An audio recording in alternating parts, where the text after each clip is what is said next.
Hello everyone, good morning. সবাই কেমন আছো? আশা করি সবাই ভালো আছো। আমিও ভালো আছি এবং সুস্থ আছি।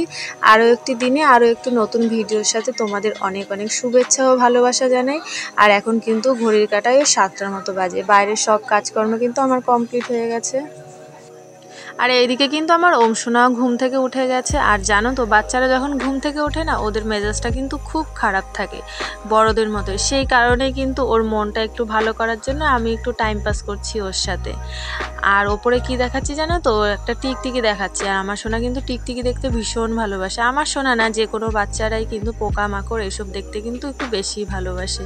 তার ওর মনটা ভালো করার জন্যই আমি ওর সাথে একটু টাইম পাস করলাম। আর ওর বাবা ফুটি এনেছে পরোটা। আমিই বলেছি যে ফোন করে একটু পরোটা আনার জন্য, খেতে ইচ্ছে করছে। এখন যেহেতু সবারই শরীরে কিন্তু সমস্যা, সেই কারণে কিন্তু এইসব রিচ খাবার খাওয়ার কিন্তু একদমই কোনো উচিত না। তা অনেকদিন পরেই খাচ্ছি। তো রান্নাঘর থেকে চলে এসেছি, আর এখনও কিন্তু আমি রান্নাটা বসাইনি। ভাবছি বিছানার ঘরটা আজকে একটুখানি গুছিয়ে নিই, তারপরেই রান্নাটা করব। বেড কভারটা আজকে চেঞ্জ করতে হবে জানো তো, কেননা যেহেতু ঘরে ছোট বাচ্চা না, হিসু বাইরে করায়, তারপরেও কিন্তু বিছানায় খাটের মধ্যে হিসু করে দেয়। সেই কারণে কিন্তু বেশি দিন বেড কভার রাখা যায় না। তো আজকে ভাবলাম একটু বেড কভারটা চেঞ্জ করে নিই। তা প্রথমে তো আমি একটা বেড কভার বের করেছিলাম, আর তা ভাবলাম ওটা থাক, ওটা এখন একটু নতুন আছে, আর তাই পুরনো বেড কভারটাই এখানে পাতবো। দেখো, আমরা হচ্ছে মধ্যবিত্ত বাড়ির বউ, সেই কারণেই কিন্তু আমাদের সেইভাবে বুঝে শুনে খরচ করতে হবে, চলাফেরা করতে হবে। আর কি বলো তো, আমি না সব সময় চেষ্টা করি যে স্বামীর খরচটা কিভাবে একটু কম হবে আর সংসারে আয় উন্নতি কিভাবে হবে। আমি কিন্তু সব সময় এই চেষ্টাই করি। তা নিজেও একটু খরচটা কম করি, যেটা দরকার সেটাই কিনি কিন্তু। এছাড়া কিন্তু তেমন কিছু খরচ আমার নেই, একমাত্র যখন যেটা প্রয়োজন হয় সেটাই আমি কিনি। আর যেহেতু এখন আমার একটা ছোট বেবি আছে, সেই কারণে ওর প্রতি কিন্তু অনেকটাই খরচ হয়ে যায়। আর আমিও যদি এরপরে খরচ করি, তাহলে তো স্বামীর টাকা আর থাকবেই না, তাই না বলো? দেখো, আমরা তো সেরকম হাইফাই না যে দু হাত ভরে খরচ করব। তবে আমার স্বামী আমাকে যতটা দেয় অনেকটাই দেয়, না চাইতেই কিন্তু আমি সব কিছু পেয়ে যাই। তো আমার কিন্তু বেড কভারটা চেঞ্জ করা হয়ে গেছে, আর এখন হচ্ছে বালিশের কভারগুলো ভরে নেব। আর হচ্ছে এই হলুদ বেড কভারটাই পাতালাম। এটা কিন্তু অনেক পুরনো, আর যেহেতু অনেকটাই গরম পড়েছে, সেই কারণে কিন্তু এটাই ঠিক আছে। আর আমার বালিশের বেড কভারগুলো দেখে তো সাইড দিয়ে কিন্তু ছিঁড়েও গেছে। সময়ই পাচ্ছি না সেলাই করার জন্য, কি করব, এটাই আবার ভরে দিলাম। আর যখন একটু সময় পাই না, তখন মোবাইল নিয়ে বসে পড়ি। সবচেয়ে বড় রোগ এটাই, যখন একটু সময় পাই তখনই মোবাইলটা নিয়ে বসবি। যাই হোক, শুধু গল্প করলে তো হবে না, আর ঘরের কাজ করলে তো হবে না, পেটেও তো কিছু দিতে হবে। সেই কারণে কিন্তু আমি রান্নাঘরে চলে এসেছি। আজকে রান্না করব কলমি শাক আর হচ্ছে ভেন্ডি ভাজা। আর দেখি বাজার থেকে কি মাছ আনে, সেই মাছটাই রান্না করব। নিজেও খেতে হবে, সবাইকেও খেতে দিতে হবে। আর যেহেতু বেবি আছে, ওর খাবারও তো তৈরি করতে হবে। তো আমার ওমসোনার জন্য আজকে আমি একটু খিচুড়ি করছি, ডালিয়া দিয়ে, ডাল দিয়ে, কুমড়ো দিয়ে আর কিছু সবজি দিয়ে ওর জন্য আজকে খিচুড়ি করব।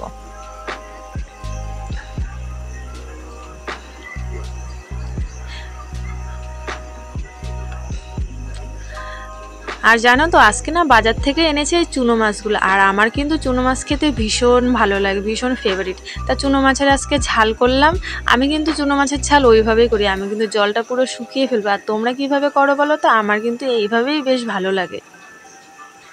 তো সকালে যে বেড কভারটা চেঞ্জ করেছিলাম, সেটাই কিন্তু আমি এখন কেচে দিচ্ছি।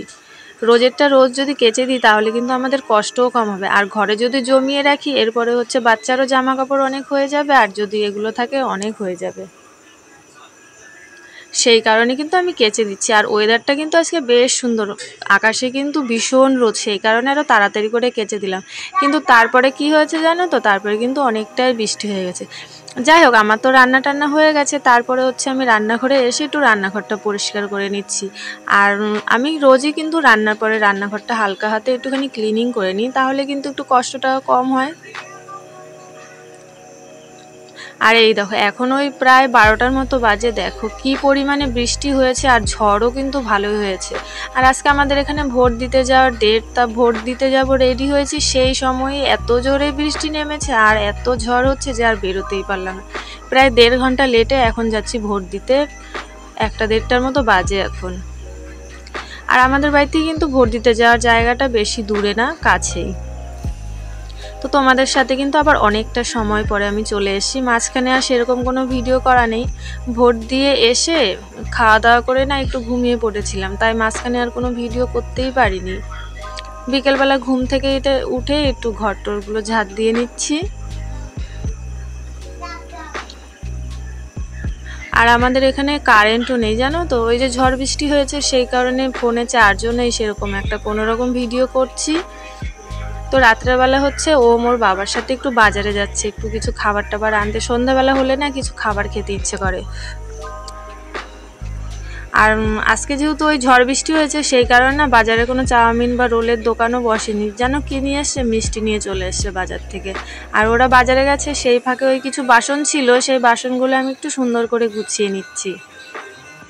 সুন্দর করে গুছিয়ে রাখলে কি হয় জানো তো, ওই যে তোমাদের বললাম না এক ঘর এক দুয়ার আমাদের, যেহেতু সেই কারণে একটু দেখতেও কিন্তু সুন্দর লাগে, বেশ ভালো লাগে। তাই সবসময় আমি চেষ্টা করি একটু পরিপাটি সুন্দর করে রাখার।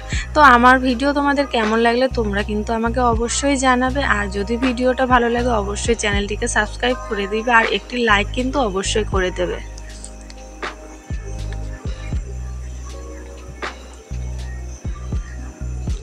আর হচ্ছে আজকে রাতে রান্না করব রুটি, যেহেতু কোনো তরকারি নেই। দেখেইছো তো আজকে কি রান্না করেছি তরকারি, সেগুলো কিন্তু সব দুপুর পর্যন্তই শেষ হয়ে গেছে। রাত্রেবেলা রুটি করতে হবে, আরও কিছু তরকারি করতে হবে। আমরা কিন্তু সবাই তিনজনা দুধ দিয়ে খেয়ে নিই, মা বাবা আর আমি। কিন্তু বড়মশাই বাড়ি আসলে না জানো তো একটু অসুবিধা হয়ে যায়, ও না একদম দুধ দিয়ে রুটি খেতে চায় না, ওর জন্য আলাদা করে আবার তরকারি করতে হয়।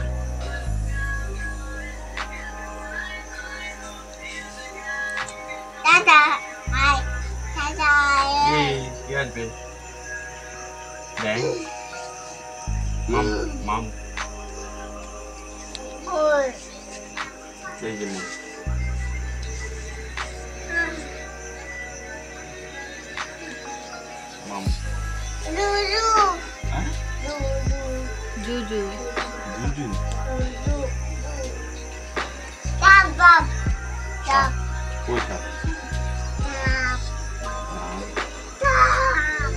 ওটা মাম।